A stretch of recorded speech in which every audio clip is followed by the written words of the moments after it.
आगे बढ़ाने के लिए हमारा जो अगला पैनल होने वाला है बेहद ही दिलचस्प होने वाला है। वो इसीलिए है क्योंकि हरियाणा में अपार समस्याएं हैं। हरियाणा एक नई उड़ान भरने जा रहा है और इसके लिए चर्चा करेंगे क्या आगामी योजनाएं हैं। हमारे साथ में हमारे बीच में हरियाणा सरकार के कैबिनेट मंत्री विपुल गोयल जी पहुंच चुके हैं। सबसे पहले तो बहुत स्वागत सर आपका। तालियों की गड़गड़ाहट के साथ में सर का स्वागत करेंगे। हरियाणा सरकार में कैबिनेट मिनिस्टर हैं, revenue, disaster management, urban, local bodies, civil aviation, इन तमाम विभागों का जिम्मा संभाला हुआ है। अगर विपुल गोयल जी की बात करें तो हरियाणा सरकार में काफी उम्मीदें जनता ने भी इनसे लगाई हुई हैं। साथ ही साथ में विपुल गोयल जी को जिम्मेदारियां भी खूब दी गई हैं। बात अगर की जाए अलग अलग क्षेत्रों की, अलग अलग विभागों की, तो हर तरीके से हरियाणा को कैसे आगे बढ़ाना है, नवीनीकरण कैसे करना है, हरियाणा में डिजिटलाइजेशन किस तरीके से करना है, इन तमाम पहलुओं पर चर्चा की जाएगी। और मंत्री विपुल गोयल हमारे साथ में मौजूद हैं। देखिए, विपुल गोयल जी का यहाँ स्वागत तो हम कर ही रहे हैं, लेकिन बात फरीदाबाद की करें तो जिम्मेदारियां संभालने के बाद भी विपुल गोयल जी जब पहुंचे तो जनता ने खूब प्यार के साथ, खूब स्नेह के साथ इनका स्वागत किया। और उतने ही प्यार और स्नेह के साथ में हम जी दिल्ली एनसीआर हरियाणा के इस मंच पर उनका स्वागत करते हैं। तो विपुल जी, मैं चाहूंगी कि आप मंच पर आए। इस पैनल को हम आगे बढ़ाएंगे, आपसे चर्चा करेंगे। इस पैनल को संचालित करने के लिए मैं जी दिल्ली एनसीआर हरियाणा के एडिटर विनोद लांबा सर का मंच पर स्वागत करती हूं। मैं चाहूंगी सर आप दोनों ही मंच पर आएं और हम कार्यक्रम को आगे बढ़ाएंगे, पैनल डिस्कशन भी करेंगे, साथ ही साथ में चर्चा करेंगे कि किस तरीके से हरियाणा नई उड़ान भरने जा रहा है। और देखिए, ये उड़ान इसीलिए क्योंकि हाल फिलहाल में मंत्री साहब ने अनाउंस किया था, जानकारी दी थी कि पीएम उड़ान योजना भी जल्द ही यहाँ पे शुरू करने जा रहे हैं। तो इसको लेके भी चर्चा करेंगे और भी कई पहलू हैं, तो इन तमाम चीजों को लेकर चर्चा करेंगे। लेकिन सबसे पहले मैं चाहूंगी कि स्वागत करें विनोद लांबा सर, मंत्री विपुल गोयल जी का। तालियों के साथ, तालियां रुकनी नहीं चाहिए सर, आप अपना समय देकर यहाँ हमारे साथ मंच पर मौजूद है। पैनल डिस्कशन हम करेंगे, तो चलिए शुरुआत करेंगे। और शुरुआत करने से पहले एक छोटा सा फेलिसिटेशन सेरेमनी सर हम करने जा रहे हैं। तो चाहूंगी विनोद जी आप भी मंच पे रहें और साथ ही साथ में सर हम चाहेंगे कि हमारे कुछ खास मेहमान यहाँ पे हैं, उनको आप फैसिलिटेट करें। तो भूमिका shopping centre India private limited से बिजनेस हेड अमिताभ सिन्हा जी, मैं चाहूंगी आप मंच पर आएं और मंत्री विपुल गोयल इन्हें फैसिलिटेट करेंगे। तो देखिए, ये महत्वपूर्ण इसलिए हो जाता है क्योंकि ये सभी अपने अपने क्षेत्र में फरीदाबाद को आगे बढ़ा रहे हैं, हरियाणा में अपना योगदान दे रहे हैं, और जो कि बहुत ही ज्यादा महत्वपूर्ण हो जाता है। और इसीलिए इनको फैसिलिटेट करने के लिए यहाँ पर मंत्री विपुल गोयल खुद मौजूद हैं। साथ ही साथ में अब मैं अगले मंच पे बुलाना चाहूंगी LRG पार्कलैंड LLP से पवन अग्रवाल जी को, अकुल अग्रवाल जी को। मैं चाहूंगी आप दोनों मंच पर आए और मंत्री यहाँ पे मौजूद हैं विपुल गोयल जी, आपको भी फैसिलिटेट करेंगे। क्योंकि देखिए, हरियाणा में जिस तरीके से आप भी काम कर रहे हैं और व्यापार के क्षेत्र में आगे बढ़ रहे हैं, तो ये तस्वीरें देखिए बेहद ही महत्वपूर्ण हो जाती है। हरियाणा सरकार व्यापार को, व्यापारियों को किस तरीके से बढ़ावा दे रहा है, ये तस्वीर उसकी बानगी है।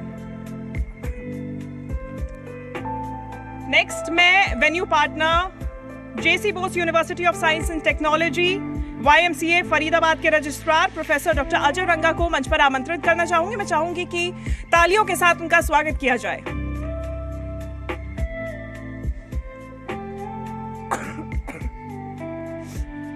I'm so sorry।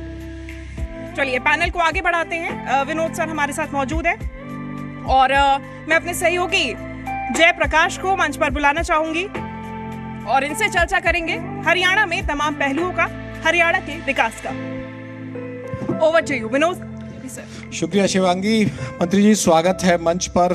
शुरुआत कौन से सवाल के साथ की जाए, क्योंकि जो पहचान विपुल गोयल की फरीदाबाद जानता है, वो जानता है एक्शन मंत्री के तौर पर जब पेड़ लगाने की बारी आती है तो रिकॉर्ड बना देते हैं, जब तिरंगा लगाने की बारी आती है तो भी रिकॉर्ड बना देते हैं, और जिस काम के पीछे लग जाएं तो कहते हैं ना, वो हरियाणवी में घोटू गाड़ के उसके पीछे लग जाते हैं। तो पूरा कार्यकाल आपका पहले भी देखा है हमने और अब भी कार्यकाल देख रहे हैं। विवाद विभाग बदल गए हैं, डिजास्टर भी है, रेवेन्यू भी है और तमाम जो चीजें हैं डिपार्टमेंट आपकी, किस तरह का कार्यकाल में बतौर एक्शन मंत्री मैंने आपका परिचय दिया, क्योंकि शहर मुझे लगता है कि एक्शन मंत्री के तौर पर ही आपको सबसे ज्यादा इस पहचान के तौर पर जानता है।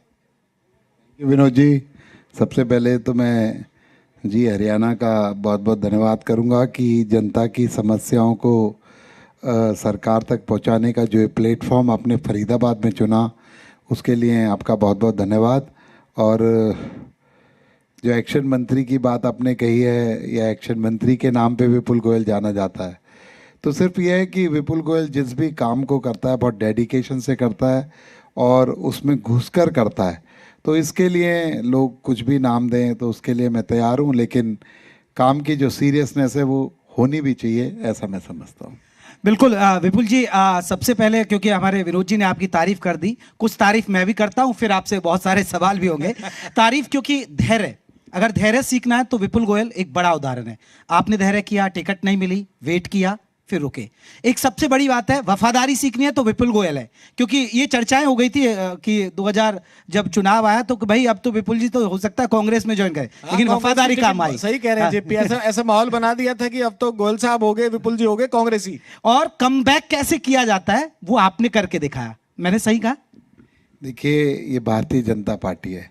जो भारतीय जनता पार्टी को जानता है वो सब इन बातों के इस तरीके के कयास नहीं लगा सकता, क्योंकि भारतीय जनता पार्टी के अंदर डेडिकेशन और धैर्य, ये सब जो है आम बातें हैं। उनकी कहते हैं ना, उनके नियम कायदे कानून में शुमार है। और विपुल गोयल भारतीय जनता पार्टी का कार्यकर्ता था, चाहे सरकार के अंदर था तो भी चुनाव भारतीय जनता पार्टी ने करा, जब संगठन के अंदर काम लेना था तो भी भारतीय जनता पार्टी के शीर्ष नेतृत्व ने चुना, और अब तीसरी बार फिर जो तीसरी पारी है वो मंत्री के रूप में देने का काम भी भारतीय जनता पार्टी ने करा।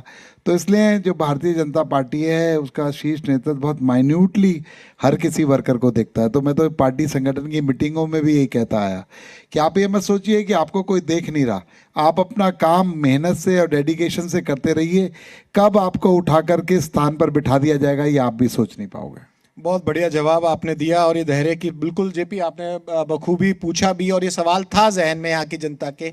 एक सवाल मैं आपके विभाग को लेकर पूछता हूँ, फिर पूरे मुद्दे में चलेंगे। कैबिनेट मंत्री हैं, पूरे प्रदेश की बात होगी और देश के मुद्दों से जुड़ी बात भी होगी।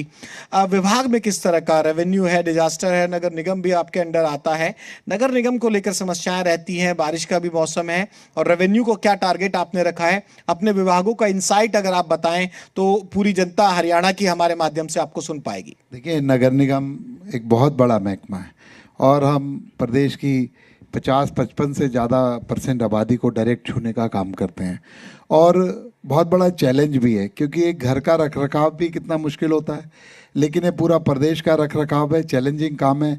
और इसके अंदर बहुत बड़े बड़े टारगेट, जैसे स्वच्छता की बात हो, लोगों को किसी भी तरीके के दिक्कतें ना हो, और रोज़ की डेवलपमेंट, क्योंकि विकास एक निरंतर प्रक्रिया है। आज कोई सड़क बनी है वो टूटेगी भी, आज कोई पार्क बना है कल उसे दोबारा उसमें उसका रिनोवेशन भी होगा। तो ये चैलेंजेस रेगुलर रहते हैं, लेकिन चैलेंजेस को बखूबी सिस्टमाइज तरीके से करने का एक बहुत बड़ा चैलेंज है, उस पर हम लगे हुए हैं। पूरे हरियाणा के अंदर नए स्वच्छता के ठेके, नए पैरामीटर अपना कर दे दिए गए हैं। अगले अगस्त लास्ट से वो धरातल पर उतर जाएंगे। आप देखेंगे कि जो हरियाणा, जिसकी रेटिंग स्वच्छता में बहुत पीछे चली गई थी, उसमें एक बहुत बड़ा इजाफा अगले साल आपको देखने को मिलेगा। ऐसे प्रयास हम लोग कर रहे हैं। उसके अलावा जो इलेक्शन मैनिफेस्टो के अंदर हमने बहुत सारे वादे किए थे कि हर नगर पालिका के अंदर एक बहुत बढ़िया लाइब्रेरी बना कर देंगे, पार्क बना कर देंगे, एक सामुदायिक भवन वहाँ पर होगा जो लोग जिसमें अपने ब्याह शादियाँ और फंक्शन कर सकें। ऐसे बहुत सारे टारगेट है, उन सब पर भी जो है डिपार्टमेंट काम कर रहा है, और इस तरीके का काम कर रहा है कि ऑनलाइन के साथ साथ ऑफलाइन सुविधाएं भी हों, लेकिन लोगों को किसी भी तरीके के भ्रष्टाचार से मुक्ति मिल सके। जो टैक्स की बात है, टैक्स कलेक्शन की बात है, टैक्स निर्धारण की बात है, जो आज सबसे बड़ी बात इन नगर पालिका नगर निगम चुनावों के अंदर की, कि उसको तय करने का अधिकार नगर पालिका को देने का काम भारतीय जनता पार्टी ने किया। खजाना तो नगर निगम का खाली रहता है, रेवेन्यू भी आपके पास है, कुछ आपको ना दोनों विभागों को कोऑर्डिनेशन भी करना पड़ेगा। विनोद जी, आपके पास, क्योंकि मैं विभाग का मंत्री हूँ, 7,000 करोड़ रुपए का रिजर्व है हमारे पास नगर पालिका के अंदर। फरीदाबाद नगर FD निगम के का तो अंदर है। यही जिक्र आता है कि हमेशा खजाना खाली। नहीं, देखिए, एक सिस्टम होता है, अपनी इनकम जनरेट करो और उसे खर्च कीजिए, उसकी मैचिंग ग्रांट है, सरकार देने के लिए तैयार है। सरकार के पास पैसे की कोई कमी नहीं है, 7,000 करोड़ रुपए सरप्लस में नगर निगम विभाग है।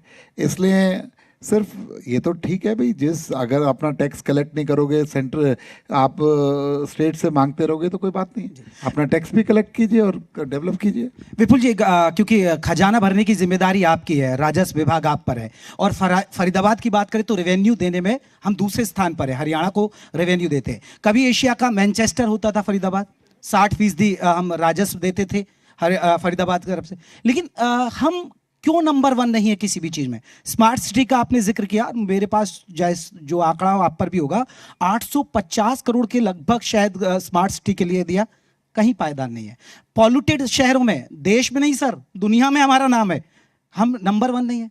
आप तो खुद एक उद्योगपति हैं, आप तो बखूबी जानते होंगे, हमारे पास कोई मदर यूनिट्स नहीं है, छोटी छोटी यूनिट्स है, क्यों हम नंबर 1 नहीं है सर? जेपी जी, मैं आपको बताना चाहता हूँ, फिर वही ना, आप सिर्फ जो रटे रटाए आंकड़े जो अपोजिशन बोलता है या किस तरीके की बातें, उन पर चलने का काम करते हैं। फरीदाबाद के अंदर जो IMT है ना, 3,000 एकड़ के अंदर, वो बसाने का काम भारतीय जनता पार्टी ने किया। लास्ट टाइम मैं इंडस्ट्री मिनिस्टर था, उसे 10-12 हज़ार रुपये में बेचा। इस तरीके की व्यवस्था है वहाँ पर। आज प्लॉट नहीं मिलते, उसका रेट 70-70 हज़ार रुपये हो गया है। वो कोई अच्छी बात नहीं है, लेकिन डिमांड एंड सप्लाई की बात है ना, इतनी ज़्यादा डिमांड वहाँ पर है, उसे इतने अच्छे सुव्यवस्थित तरीके से हमने 3,000 एकड़ के अंदर उसको इंडस्ट्रियलाइजेशन करने का काम किया। और रही मदर यूनिट के लिए तो फरीदाबाद जाना जाता था। अपनी एस्कॉर्ट जो कुबोटा हो गई है, उसका एक्सपेंशन रेगुलर हो रहा है, उसकी सेल में 3 गुना का इजाफा हुआ है, वो भी फरीदाबाद के अंदर हुआ है। कैलविनेटर जैसी कंपनी, JCB कहीं नहीं जा रही है, कोई JCB नहीं जा रही, यही तो आंकड़े ना, JCB जा रही है। अरे भाई, एक्सपेंशन करने के लिए आज फरीदाबाद, बोलो भौगोलिक दृष्टि से वहाँ की लैंड यहाँ पर हमारे पास अवेलेबल नहीं है। अगर उनको 500 एकड़ का चंक चाहिए, कुबोटा भी एक्सपेंशन करना चाहती है, वो 500 एकड़ का चंक मांगते हैं। बहुत सारी मोबाइल मैन्युफैक्चरिंग कंपनियां हैं, वो कहती हैं 300 एकड़ की जगह दे दीजिए। फरीदाबाद चारों तरफ से नेशनल हाईवे से घिर चुका है और भौगोलिक परिस्थिति से एक बहुत ही कहते हैं ना अच्छी स्थिति में है। दिल्ली भी वहाँ से 20-25 मिनट की दूरी पर है, गुड़गांव भी 40 मिनट की दूरी पर है, नोएडा भी 40 मिनट की दूरी पर है। तो इसलिए हमें इसकी यहाँ की परिस्थिति को बदलना पड़ेगा और सर्विस सेक्टर को बढ़ावा देना पड़ेगा, जिससे कि यहाँ पर सर्विस सेक्टर की ग्रोथ हो। तो मैं समझता हूँ कि आगे आगे सर्विस सेक्टर की ग्रोथ के लिए हम लोग काम कर रहे हैं। मथा रोड पे बड़े बड़े IT पार्क्स आप बनकर तैयार हो गए हैं, उनके अंदर आप देखेंगे मल्टीनेशनल कंपनी आएंगी और हमारे बच्चे जो कंप्यूटर पे काम करने के लिए नोएडा और गुड़गांव जाते थे, वो फरीदाबाद के अंदर काम करेंगे। और फरीदाबाद की ग्रोथ में कोई कमी नहीं है। आपने देखा कि भी सिटी कैसे ग्रोथ करती है, जब उसकी लोकेशन, उसके चारों तरफ हाईवेज, आप देखिए बॉम्बे वडोदरा फरीदाबाद से गुजर रहा है, नेशनल हाईवे की स्थिति कितनी अच्छी हो गई है, नोएडा से कनेक्टिविटी की बात है, गुरुग्राम से कनेक्टिविटी की बात है, हर चीज़ में फरीदाबाद बेटर हुआ है। इसमें देखिए, आप भी फरीदाबाद से ताल्लुक़ रखते हैं, हम भी, मैं पूरा दिल्ली भी देखता हूँ, JP भी देखते हैं, तमाम जी मीडिया में तमाम रिस्पॉन्सिबिलिटीज़ में। लेकिन सर, ये तो आप भी मानोगे ना, कभी हम गुरुग्राम से आगे हुआ करते थे, आज गुरुग्राम की जो बात आती है तो गुरुग्राम फरीदाबाद से पहले आका जाता है। आगे पोटेंशियल, इसी से जुड़ा हुआ सवाल है, आगे पोटेंशियल क्या देखते हैं? मैं बाहर से देखता हूँ, क्योंकि मेरा 8-9-10 घंटे फरीदाबाद से बाहर बीतते हैं दिन के। मेरे को तो दूर से ये नज़र आता है कि फरीदाबाद एक रेजिडेंशियल सिटी तो बन सकता है, लेकिन इंडस्ट्री सिटी बनने के लिए और ग्रोथ के लिए क्या सच में आपकी सरकार को स्कोप नजर आता है? देखिए, गुरुग्राम का जो लोकेशनल एडवांटेज था, वहाँ का एयरपोर्ट, उससे जो गुरुग्राम की तरक्की है वो भी हरियाणा का ही पार्ट है। आज एशिया के अंदर जो वर्ल्ड की जो 500 फॉर्चून कंपनीज हैं, 300 से ज़्यादा कंपनीज का एशिया जो हेड ऑफिस है वो गुरुग्राम के अंदर है। ये हमारी उपलब्धि है, वो हमने उसे बनाने का काम किया, इंफ्रास्ट्रक्चर देने का काम किया। अब जो हमारा जेवर एयरपोर्ट है वहाँ तक एलिवेटेड हाईवे बनकर 28 किलोमीटर का तैयार होने जा रहा है। उसके साथ साथ जो तरक्की है वो फरीदाबाद का जो नंबर है, क्योंकि एक्सपेंशन अब टूवर्ड्स यमुना की तरफ हमारे पास एक, क्योंकि एयरपोर्ट का एडवांटेज वहाँ से हमें मिलेगा, और जो नेशनल हाईवेज़ हैं, चाहे केएमपी की बात है, ईस्टर्न पेरिफेरी की बात है, बॉम्बे वडोदरा हाईवे की बात है, तो आगे फ्यूचर जो है फरीदाबाद बहुत एक्सपेंशन करेगा। और ये टाइम की बात है, जब सर्विस इंडस्ट्री ग्रोथ हुई तो गुरुग्राम आगे निकल गया, लेकिन गुरुग्राम भी पार्ट तो हरियाणा का ही है ना, कि हम उसे करने का काम किया। और अब फरीदाबाद के अंदर भी, फरीदाबाद एक बहुत सुंदर लिवेबल सिटी है, इसमें कोई डाउट नहीं है। नहीं बिल्कुल विपुल जी, और हमने देखिए इमर्जिंग फरीदाबाद यानी उभरता फरीदाबाद नाम भी दिया है, लेकिन उसमें देखिए कई चीजें होती है। विकास ऐसा नहीं कि विकास नहीं हुआ, बीजेपी के टाइम में बदलाव हुआ। पहले तो लोग कहते थे ये फकीराबाद कर दिया, बहुत सारे दूसरे दलों पर आरोप लगता था, लेकिन अब आप जैसे एक मंत्री हैं, इस लोकसभा से 3 मंत्री, एक केंद्रीय मंत्री है, अब रोड मैप क्या है, विजन क्या है, और क्या भविष्य में फरीदाबाद को मिलने जा रहा है? फरीदाबाद का जो रोड मैप है, फरीदाबाद का जो एक्सपेंशन अब फरीदाबाद के अंदर होगा, फरीदाबाद की कनेक्टिविटी पलवल तक मेट्रो पहुंचाना, फरीदाबाद से हमारा रैपिड रेल के माध्यम से गुरुग्राम और एयरपोर्ट को जोड़ना, और इसके अलावा फरीदाबाद को एक बेहतर सिटी बनाना, उसका एक्सपेंशन टूवर्ड्स जेवर एयरपोर्ट तक करना, ये हमारी प्रायोरिटी है। और यहाँ पर कई सारे मेरे बिल्डर साथी भी बैठे हैं, वो बता देंगे फरीदाबाद का कितना बड़ा पोटेंशियल है, और आने वाले दिनों में 5 सालों के अंदर अंदर आप देखेंगे फरीदाबाद कितनी ग्रोथ करने जा रहा है। मैं वही पूछना चाह रहा था कि इंडस्ट्री का आपने कहा, क्योंकि ये सीएम साहब मनोहर लाल साहब को भी हमने कवर किया, नायब साहब को भी किया। एक बात कहते हैं कि जमीन का रेट इतना ज्यादा है कि बड़ी इंडस्ट्रीज को ऐसे नहीं दे सकते, उससे हमारे किसानों के हित मारे जाएंगे।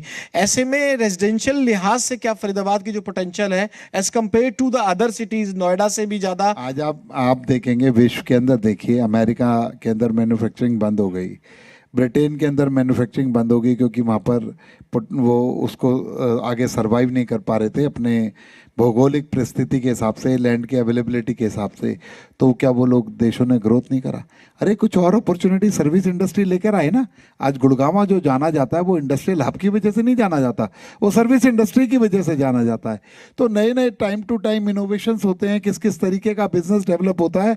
आप देखेंगे आईटी इंडस्ट्री भी उभर कर आएगी। एआई एक बहुत बड़ा जो है नया विषय जो है विश्व के अंदर आ रहा है, उसके माध्यम से आप देखेंगे कि फरीदाबाद को एक बहुत अच्छा ग्रोथ, जो कि इकोनॉमिकल ग्रोथ भी होगी उसकी, और उसे हम इंफ्रास्ट्रक्चर डेवलपमेंट के माध्यम से भी बहुत तेज़ी से ऊपर ले जाने का काम करेंगे। यहाँ से हेली सेवा हम शुरू करने जा रहे हैं, चाहे चंडीगढ़ की हो, चाहे खाटू श्याम की हो, चाहे सालासर की हो। और इसके अलावा हम काफ़ी काम जो है फरीदाबाद को देखते हुए, फरीदाबाद की कनेक्टिविटी, गुड़गांव फरीदाबाद अगर आसपास होगा तो ऑब्वियसली यहाँ पर दोनों तरफ व्यापार भी बढ़ेगा और रहने के लिए भी लोगों को मेट्रो कब तक चल जाएगी? फरीदाबाद से गुड़गांव कनेक्ट होनी थी और फरीदाबाद से पलवल जानी थी। फरीदाबाद से, मैंने कहा ना, इसी योजना के अंदर हमारा वो है, रेगुलर मीटिंग्स भी हो चुकी हैं।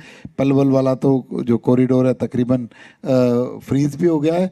अभी यहाँ का जो रोड मैप है वो तैयार हो रहा है कि रैपिड, क्योंकि गुड़गांव और फरीदाबाद के बीच में डेवलपमेंट नहीं है ड्यू टू वहाँ पर फॉरेस्ट की एनओसीज नहीं मिलती, तो एक बहुत बड़ा गैप है। मेट्रो के लिए हर 2-3 किलोमीटर के बाद कोई स्टेशन चाहिए, तो इसलिए रैपिड रेल का एक प्रोविज़न वहाँ पर उसे देखा जा रहा है। जो भी सस्टेनेबल होगा जल्दी उस पर फाइनल करके उसे आगे ग्रोथ। एक दो मुद्दे प्रदेश की बात कर लेते हैं सर। कैबिनेट मंत्री स्तर के नेता हो और पूरे प्रदेश की बात ना हो, ये फिर सवाल कंप्लीट नहीं होते हैं।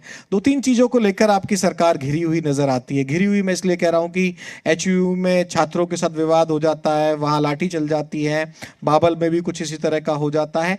क्राइम को लेकर बड़ा कंसर्न है। फिर भी फरीदाबाद में तो उतना जो केसेस जो हैं जीपी वो उस तरह से नहीं है, लेकिन बाकी केसेस बहुत ज़्यादा है। शराब के ठेकों पे बोलियां नहीं लग पाई, विपक्ष ने घेर लिया कि भाई अपराध मुक्त बताने चले थे, सरकार बनते ही ऐसी आंखें मूंद ली हैं। आपके सीएम साहब तो चौपर से नीचे ही नहीं उतरते। नहीं, देखिए मैं सिविल एविएशन मिनिस्टर भी हूँ। अगर चौपर से उतरने की बात आप करेंगे तो पूर्व की जो सरकारें थी ना, वो चौपर और स्टेट प्लेन का जो यूज़ करते थे, नायब सैनी जी उनके मुकाबले 50% भी यूज़ नहीं करते। नायब सैनी जन नेता हैं, धरातल के नेता हैं। ये वैसे नेता हैं कि रात को 1 बजे भी अगर अपने घर पहुँचे तो वहाँ पर जितने लोग बैठे हों, खड़े हों, उनसे मिलने के बाद अपने कमरे के अंदर जाते हैं। तो रही हमारे नेतृत्व की बात, तो उनकी वो मैं ये बताने जा रहा हूँ। और दूसरा, आपने कहा कि क्राइम की बात या लाठी चार्ज हो गया HU में, हरियाणा एग्रीकल्चर यूनिवर्सिटी के अंदर, तो मैं, इतना बड़ा स्टेट है, छोटी मोटी सब बातें होती रहती हैं, लेकिन उनका निवारण करने का काम भी हरियाणा की सरकार ही करती है। विपक्ष ने किसी मुद्दे का निवारण नहीं किया, विपक्ष ने तो उसे भड़काने का काम किया, उसका सोल्यूशन देने का काम हरियाणा की भारतीय जनता पार्टी की सरकार ने किया। और रही क्राइम की बात, जिस दिन उठी आपने देखा 2-2, 3-3 जगह पर एनकाउंटर करने का काम, और बदमाशों को कह दिया गया है कि अगर हरियाणा में मतलब कोई छोड़ दो या हरियाणा छोड़ दो, देखो, अपराध छोड़ दो या हरियाणा छोड़ दो, अगर हरियाणा में रहना है तो अपराध नहीं कर सकते और उन्हें हरियाणा को छोड़ना ही पड़ेगा। ऐसा आदेश मुख्यमंत्री का भी है और हरियाणा की सरकार का भी है। 15 साल का अनुभव मुझे हरियाणा में भी है। यूपी में तो ऑपरेशन लंगड़ा सुनते थे कि आधिकारिक रूप से कह सकते हैं कि अब हरियाणा पुलिस भी गोली चलाने में और ऑपरेशन लंगड़ा करने में पीछे नहीं हटती है, क्योंकि इनकाउंटर्स की खबरें आई, जिस तरह से अपराध की खबरें भी आई, उसके बाद पुलिस ने एक्शन दिखाया। देखिए, आपने देखा अपराध की खबरों के बाद पुलिस ने एक्शन दिखाया, और एक्शन, इसमें कमी नहीं आएगी, इस एक्शन के अंदर बढ़ोतरी होगी कि जो जो हरियाणा के अंदर इस तरीके का डर पैदा करने का काम करेंगे, क्राइम को बढ़ावा देने का काम करेंगे, उनके रूट को ख़त्म करने का काम हरियाणा की सरकार करेगी, हरियाणा की पुलिस करेगी। इस बारे में हाई लेवल मीटिंग भी हुई है और रेगुलर मुख्यमंत्री जी के निर्देश भी हैं कि किसी भी अपराधी को बख्शा ना जाए और उसका जड़ तक जाकर उसका खात्मा किया जाए। जी बिल्कुल। और सैनी सरकार में मीडिया सलाहकार राजीव जेटली जी भी आ गए, आपका बहुत बहुत स्वागत है सर, आपसे भी हम चर्चा करेंगे। लेकिन विपुल साहब, एक बहुत महत्वपूर्ण सवाल, क्योंकि लोग टीवी पे शो देखेंगे, वो पूछेंगे कि भैया निगम तो इन्हीं पर था, आपने तो यही नहीं पूछा, मानसून दस्तक दे गई, कि या वो गारंटी लेंगे कि फरीदाबाद नहीं डूबेगा, अंडर बाईपास नहीं डूबेगा, बल्लभगढ़ बस स्टैंड नहीं डूबेगा, वो पूछेंगे सर, और डूब रहा है। अरे मैं बता रहा हूँ 100% नहीं डूबेगा। नहीं सर, डूब 100%। नहीं, आपके सर, आप गुड़ियर से आप चलिए ना बल्लभगढ़ की तरफ, वो डूब गया है सर। अभी सर मैं रात ही गुजरा हूँ सर। मैं कह रहा हूँ ना, देखिए बारिश चल रही है, आप सोचें कि थोड़ा बहुत पानी भी ना भरे, लेकिन घंटे 2 घंटे के अंदर पानी ना निकले, तब आप कहेंगे ना। एक्शन प्लान क्या है? चलो एक्शन प्लान नहीं, एक्शन प्लान तो पिछले 3 महीने से पूरे हरियाणा के अंदर जितने नाले हैं, जितने भी ड्रेनेज हैं, उनको साफ करने का काम रेगुलर चल रहा है, ऊपर पूरे हरियाणा लेवल पर, और सभी डिपार्टमेंट को, चाहे पब्लिक हेल्थ की बात हो, चाहे नगर निगम की बात हो, चाहे इरिगेशन की बात हो, उनको साफ करने का काम चल रहा है। और नई ड्रेनेज व्यवस्था फरीदाबाद के अंदर, उसकी मैपिंग कराई जा रही है कि आगे आने वाले दिनों में इस समस्या को जड़ से खत्म कर दिया जाए। इस तरीके की व्यवस्था हम लोग डेवलप करने जा रहे हैं और आप देखेंगे कि फरीदाबाद ना डूबा ना आगे डूबने देंगे। ये जो इंफ्रास्ट्रक्चर डेवलप होती है, मुझे चीज़ एक समझाइएगा। हम लोगों को जो दिखता है ना, अंडरपास है, अंडरपास एक बहुत बड़ी समस्या होती है। बारिश आते ही उसमें बस तक की हाइट जो होती है बस की, वो भी डूबती हुई नजर आती है। ये फरीदाबाद नहीं, गुरुग्राम का भी, और वो तस्वीरें पूरे देश में जाती हैं। मौत भी हुई है पिछली बार, तो पता होगा मंत्री जी। बहुत दुखद बात है, गलत बात है, लेकिन हमने अभी उसके अंदर पूरा का पूरा FMDA के माध्यम से, चाहे ओल्ड का अंडरपास हो चाहे ग्रीनफील्ड का अंडरपास हो, दोनों के अंदर निकासी का काम कर दिया। कोई किसी तरीके का पानी खड़े होने का काम वहाँ पर नहीं हो रहा है, वो पूरा का पूरा उसका अरेंजमेंट कर दिया है। और रही बात ऐसी, क्योंकि मीडिया के लोगों से मैं ये भी कहना चाहूँगा, कुछ प्रैक्टिकलिटी पे भी जाया करें कि बारिश आई उसको कैमरे को लगा दिया। अरे आपके घर के अंदर, जो घर तो आपने बनाया है, उसके अंदर उसकी छत पे भी 1-1 फुट पानी जमा हो जाता है, उसको निकलने में भी 1-2 घंटे लगते हैं ना। आप बता दीजिए कितनी देर बाद जाएं? 1 घंटे की डेडलाइन, 1-2 घंटे तो उसमें भी लगते हैं ना पानी के लिए। और आप देखते हैं आज सबसे अग्रणी देश दुबई में, तो उसकी टीवी देखता हूँ, पिछले बार भी देख रहा था कि मॉल के अंदर पानी भर गया, रोडें डूब गई, इस तरीके के बाद। ये नेचुरल क्लाइमेट करते हैं, ये नेचुरल क्लाइमेट है। ड्यूरेशन होती है घंटा 2 घंटा 2-3 घंटे के अंदर जिस तरीके की बारिश है, बारिश का कोई पैरामीटर तो फिक्स नहीं है कि अभी पीछे इतनी ज्यादा आंधी आई। मैंने तो बहुत, कितने 25-30 सालों से मुझे याद है इतनी जबरदस्त आंधी नहीं आई। 1 घंटे के अंदर फरीदाबाद विधानसभा के अंदर ही 300-350 पेड़ उखड़ गए। तो लोग कह रहे थे कि 4 घंटे बिजली चली गई, इतने सारे पेड़ उखड़ गए। भाई इसमें मंत्री जी क्या करेंगे? ये तो भगवान का जो है नियामत है। विपुल जी, हम कम हल्ला मचाएंगे, लेकिन एक बड़ा सवाल है, राजस्व विभाग की बात करते हैं। सर, आम आदमी जाता है, रजिस्ट्री कराने जाता है, बहुत फर्जीवाड़ा है, आपको भी पता है, और मुझे तो खबर है कि राजस्व अफसरों की एक चार्जशीट भी तैयार है। क्या अपडेट है उसका? क्या कोई लगाम लगाने की तैयारी हो रही है? रेगुलर चाहे पटवारियों की बात हो, चाहे तहसीलदारों की बात हो, चाहे डीआरओ की बात हो, और अभी भी 100 से ज़्यादा लोगों को चिन्हित करके उन पर चार्जशीट करने की तैयारी बिल्कुल सरकार ने कर ली है।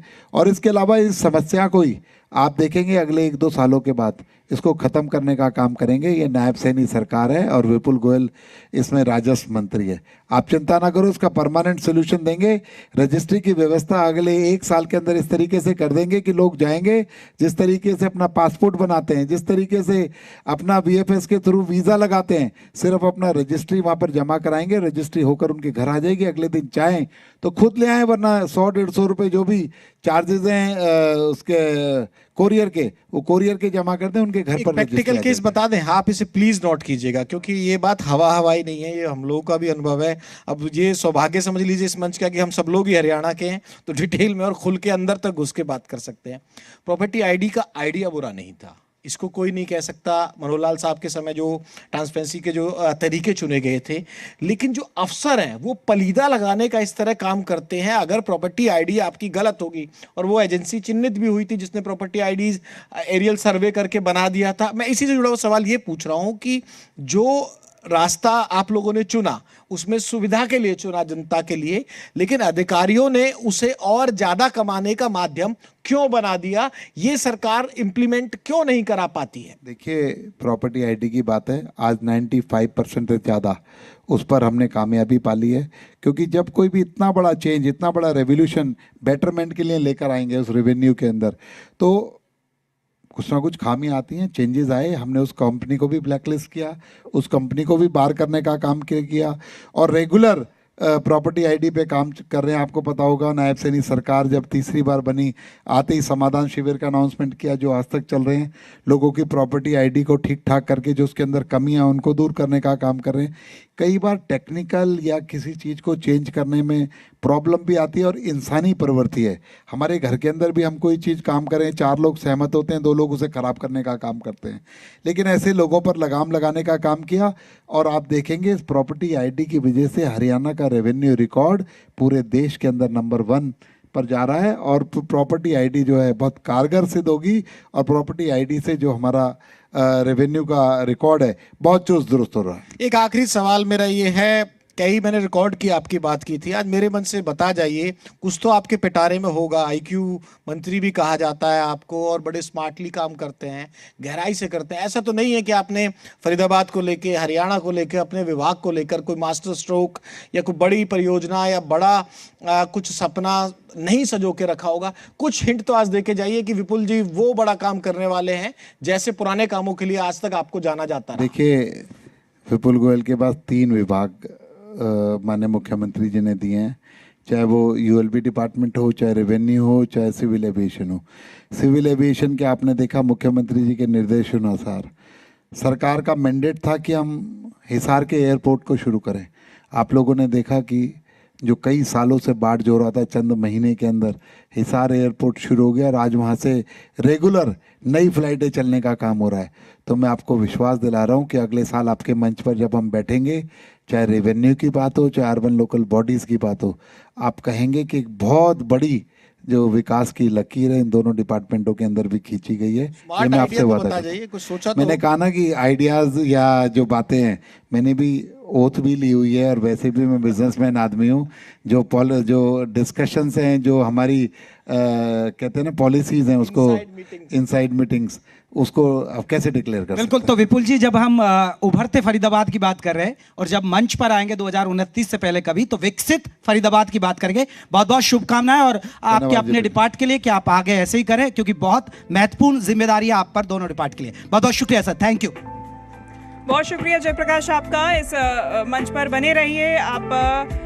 विनोद सर, मैं चाहूंगी आप भी मंच पर बने रहिए, और मंत्री विपुल गोयल से भी मैं दरख्वास्त करूंगी कि यहीं पे हम चाहते हैं कि होवर करें, क्योंकि सिविल एविएशन की बात हुई है और बड़ी ही बेबाकी से लेकिन नपी तुली बात मंत्री विपुल गोयल ने की है। आपको रोकने का मकसद ये है सर कि हमारे कुछ और यहाँ पे मेहमान मौजूद हैं जो हरियाणा और फरीदाबाद में अपना सहयोग दे रहे हैं, अपना योगदान दे रहे हैं इनके विकास के लिए। उनको मंच पर आमंत्रित करूंगी। मंत्री विपुल गोयल, मैं चाहूंगी आप उन्हें सम्मानित करें। तो मंच पर मैं बुलाना चाहूंगी विपिन जी को, भूमिका ग्रुप से। विपिन जी, बहुत स्वागत है आपका मंच पर। और देखिए, भूमिका shopping centre India private limited, जो कि फरीदाबाद में भी अब रियल एस्टेट सेक्टर में अपना योगदान दे रहा है, विकास की ओर बढ़ावा दे रहा है।